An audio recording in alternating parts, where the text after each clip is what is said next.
Salam saudaraku yang dikasihi Tuhan. Kita bersyukur karena sekali lagi kita dapat bersama-sama di dalam ibadah audio online, sekalipun bukan secara live, tetapi kesempatan ini sangat berharga di mana kita dapat saling melayani, saling memberkati, saling mendorong antara satu dengan yang lain. Doa saya kepada Anda semua, khususnya untuk jemaat Tuhan di SIB Desa Aman, semoga Anda semua sehat secara tubuh, jiwa, dan roh, dan terpelihara dengan sempurna di dalam Yesus Kristus. Nah, sekalipun kita tidak dapat bersama-sama di ibadah di dalam gereja, tetapi semoga perkongsian kali ini akan dapat mendorong, dapat memberkati kita semua. Dimanapun kita berada, ibadah di dalam keluarga masing-masing, semoga kita semua terus bertumbuh di dalam Tuhan. Nah, perkongsian firman Tuhan pada kali ini saya ingin membawa kita di dalam pembacaan dalam Efesus pasal 4 ayat yang ke-22 sehingga ayat yang ke-24. Dalam Efesus pasal 4 ayat yang ke-22 sampai yang ke-24. Firman Tuhan berkata seperti demikian, yaitu bahwa kamu berhubung dengan kehidupan kamu yang dahulu harus menanggalkan manusia lama yang menemui kebinasaannya oleh nafsunya yang menyesatkan, supaya kamu dibaharui di dalam roh dan pikiranmu, dan mengenakan manusia baru yang telah diciptakan menurut kehendak Allah di dalam kebenaran dan kekudusan yang sesungguhnya. Tema firman Tuhan yang akan kita pelajari bersama pagi ini adalah lahir baru di dalam Kristus. Dan saudaraku yang dikasihi Tuhan, di dalam bahagian pembacaan ini menceritakan tentang perbezaan di antara orang yang hidup di dalam Kristus dan orang yang di luar Kristus. Orang yang di luar Kristus ini hidup mereka terpisah jauh dari Tuhan. Nah, perbezaan ini diajarkan pertama-tama kepada jemaat Tuhan di Efesus pada waktu itu, supaya mereka memahami arti hidup baru di dalam Kristus. Mungkin Paulus melihat gaya hidup orang percaya di Efesus pada waktu itu tidak ada bezanya dengan orang yang tidak mengenal Tuhan.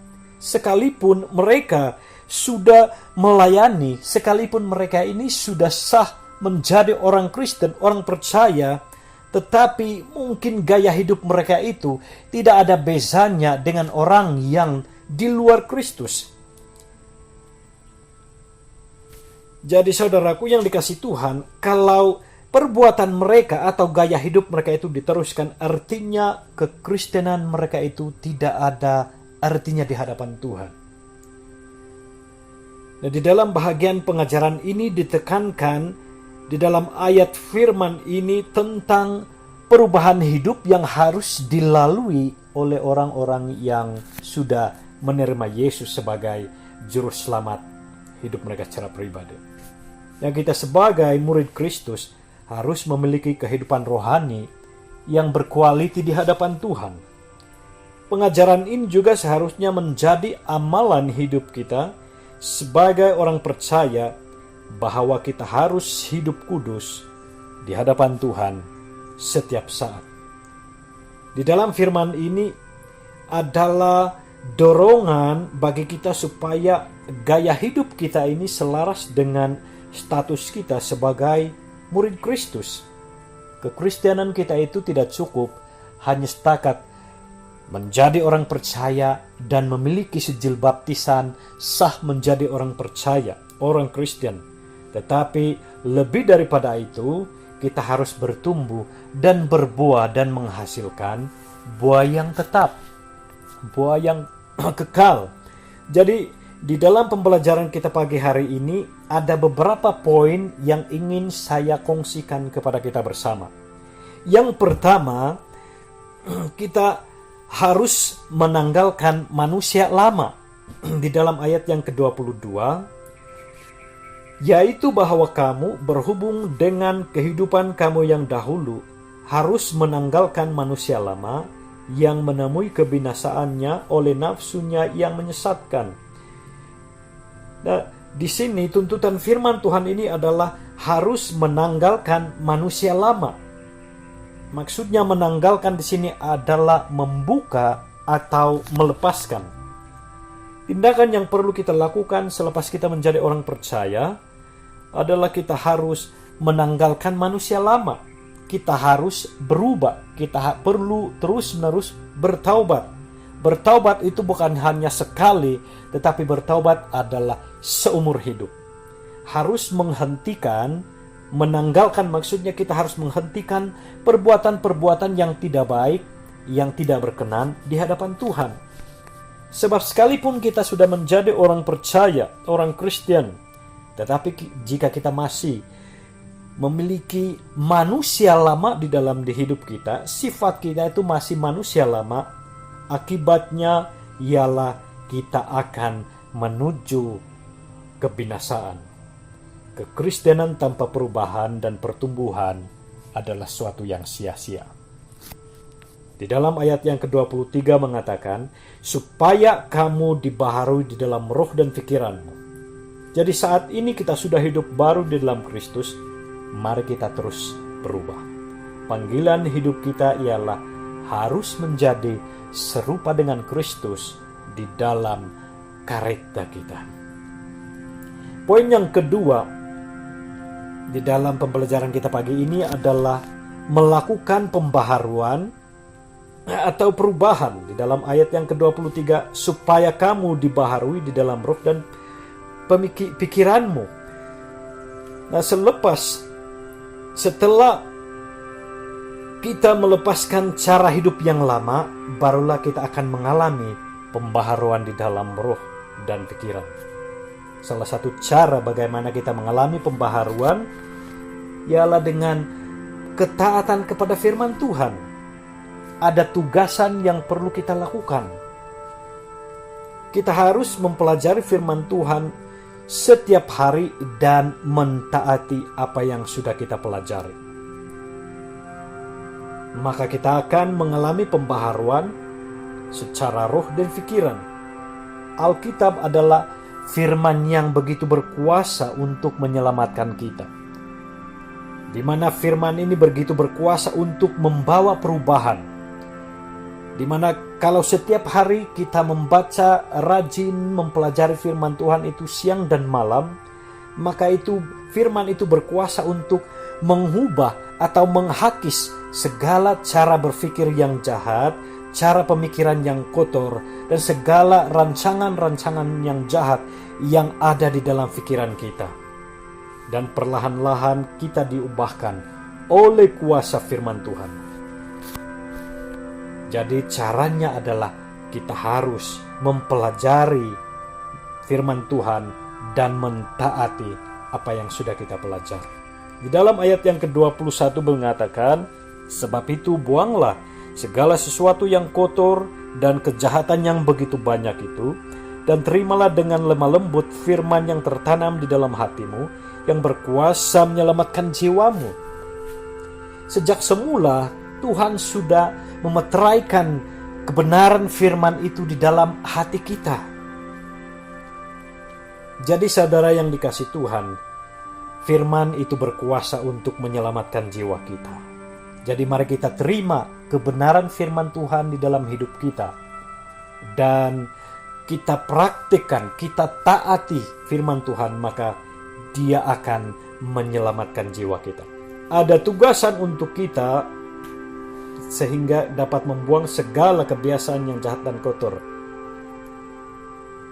Firman Tuhan ini mengajar kita untuk yang pertama-tama, di mana selepas kita menerima firman Tuhan, maka kita akan mengalami pembaharuan secara pikiran, di mana cara kita berpikir itu diubahkan. Di dalam Filipi 4 ayat yang ke-8, jadi akhirnya saudara-saudara, semua yang benar, semua yang mulia, semua yang adil, semua yang suci, semua yang manis, semua yang sedap didengar, semua yang disebut kebajikan dan patut dipuji, pikirkanlah semuanya itu. Isi pikiran kita dengan firman Tuhan setiap hari, di mana firman itu akan menghakiskan segala pikiran-pikiran yang jahat, pikiran-pikiran yang kotor dari dalam pikiran kita. Sehingga akhirnya cara kita berpikir itu selaras dengan pikiran Kristus. Yang seterusnya, bila kesan daripada kita mempelajari firman Tuhan setiap hari, kita diperbaharui secara roh. Seperti tubuh kita ini perlukan makanan setiap hari. Perlukan makanan yang berzat, perlukan makanan yang seimbang, supaya tubuh kita ini tetap kuat dan memiliki memiliki kesehatan yang seimbang. Demikian juga dengan tubuh rohani kita perlu makanan setiap hari. Jadi kita perlu membaca firman Tuhan setiap hari sehingga roh kita itu diperbaharui. Roh kita itu, tubuh rohani kita itu semakin kuat, sehingga roh kita semakin sensitif dengan suara Allah. Roh kita semakin sensitif dengan suara Roh Kudus. Roh kita itu semakin tajam, sehingga kita dapat mendengar suara Tuhan menyatakan suatu hal yang baru kepada kita. Dan poin yang ketiga dan yang terakhir dalam pembelajaran kita kali ini adalah kita akan hidup di dalam kebenaran dan kekudusan. Di dalam ayat yang ke-24, dan mengenakan manusia baru yang telah diciptakan menurut kehendak Allah di dalam kebenaran dan kekudusan yang sesungguhnya. Setelah bertaubat, maka kita adalah manusia baru di dalam Kristus. Maka kita harus hidup dalam kebenaran. Hidup dalam kebenaran adalah hidup taat kepada perintah Tuhan, di mana kita tidak lagi melakukan hal-hal dosa. Kita tidak lagi melakukan hal-hal yang menyakiti hati Tuhan, di mana kita tidak lagi menipu, kita tidak lagi menghakimi, kita tidak lagi memburukan antara satu dengan yang lain. Di mana segala sesuatu yang kita lakukan dan kita perkatakan semuanya adalah kebenaran yang berakar daripada firman Tuhan sendiri, dari Alkitab. Seterusnya, kita hidup di dalam kekudusan. Hasil daripada ketaatan akan firman Tuhan, hidup kita menjadi semakin kudus. Kita semakin membenci dosa dan kita menjadi semakin takut kepada Tuhan. Takut untuk melakukan dosa, takut untuk menyakiti hati Tuhan. Saudaraku yang dikasihi Tuhan, ada beberapa ciri-ciri hidup benar dan hidup kudus di dalam Tuhan. Yang pertama itu adalah bersikap jujur dan bercakap benar. Di dalam ayat 25 dan ayat yang ke-29, karena itu buanglah dusta dan berkatalah benar seorang kepada yang lain, karena kita adalah sesama anggota. Janganlah janganlah ada perkataan kotor keluar dari mulutmu, tetapi pakailah perkataan yang baik untuk membangun, di mana perlu, supaya mereka yang mendengarnya beroleh kasih karunia. Jadi cara percakapan kita itu harus jujur dan benar. Jangan ada lagi perkataan kotor, perkataan makian, perkataan luca, perkataan yang tidak baik yang keluar dari mulut kita. Tetapi sebaiknya kita memperkatakan perkataan-perkataan yang dapat membangun antara satu dengan yang lain, yang dapat mendorong antara satu dengan yang lain, yang dapat memberkati antara satu dengan yang lain, supaya orang yang mendengar apa yang kita perkatakan, mereka diberkati dan memuliakan nama Tuhan. Yang kedua, ciri-ciri orang yang hidup benar dan kudus di hadapan Tuhan adalah memiliki kemampuan untuk mengawal emosi. Ayat 26 dan 27, apabila kamu menjadi marah, janganlah kamu berbuat dosa. Janganlah matahari terbenam sebelum padam amarahmu, dan janganlah beri kesempatan kepada iblis. Nah, apabila kita marah, maka kita harus belajar untuk mengawal emosi, supaya kita tidak berbuat dosa.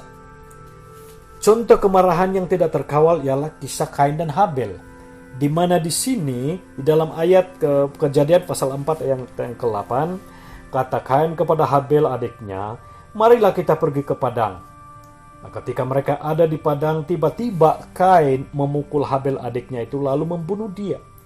Nah, di dalam cerita ini, saudaraku, karena tidak dapat mengawal kemarahan, tidak dapat mengawal emosi yang meluap-luap, akhirnya membawa Kain berdosa dengan tindakan membunuh adiknya Habel. Nah, ini adalah salah satu contoh ketidakmampuan untuk mengawal emosi sehingga berdosa melakukan pembunuhan. Sebab itu firman Tuhan mengatakan, sebelum matahari terbenam, kemarahan itu harus hilang. Maksudnya harus bertobat, harus berdamai. Jangan berlarut-larutan kemarahan itu di dalam hati.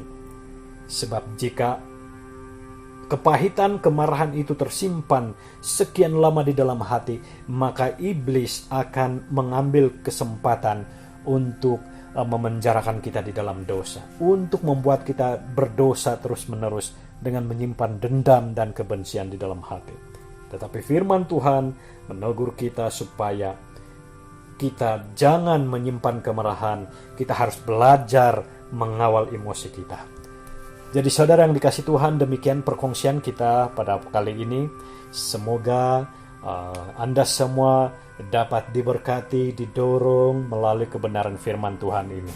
Sebagai gembala sidang, memang saya sangat merindukan kebersamaan kita di dalam ibadah di gereja ini. Namun kita harus patuh dengan ketetapan kerajaan dan juga ketetapan daripada pihak atasan SIB Sabah. Maka itu biarpun hanya ibadah atau khotbah secara audio online, tetapi doa saya semoga Anda semua dapat diberkati di dalam perkongsian firman Tuhan kali ini. Demikian sampai di sini perkongsian kita pada kali ini. Semoga kita berjumpa lagi pada masa akan datang. Tuhan Yesus memberkati.